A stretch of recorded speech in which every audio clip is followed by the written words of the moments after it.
May nagregalo kay Daddy Chef ng deer meat. Kaya gusto niya gawin namin pot roast. But I asked him to marinate para maging malasa siya. And before natin ilaga, i-fry muna natin para malinamnam ang sabaw. Lagyan natin ng cut ang parts ng meat para ma-absorb ang init at para maging malambot. Then simmer until lumambot nga. Ayan, tikman natin ang sabaw. Tinikman ko nga ang sabaw at nung aking nalasahan na parang lamb meat siya o parang kambing, gusto kong makuha itong parang dominant na after smell and after taste. Kaya nilagyan ko siya ng tanglad at dinagdagan ko rin ng maraming ginger o luya. I think I simmered it for almost 2 hours kasi hindi ko ginamitan ng pressure cooker hanggang lumambot na nga siya o parang ready na. Slice na natin. See? You can see how tender.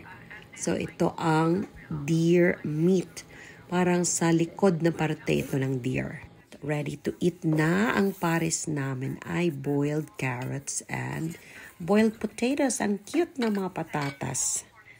Then on the side, meron ding brown pepper sauce. Kumuha ako ng soup niya. Lagyan ko ng coriander. Ang bango ng tanglad sa soup. Ayan, ikain lang po namin kayo. Happy cooking and eating. Ingat lagi. God bless us all.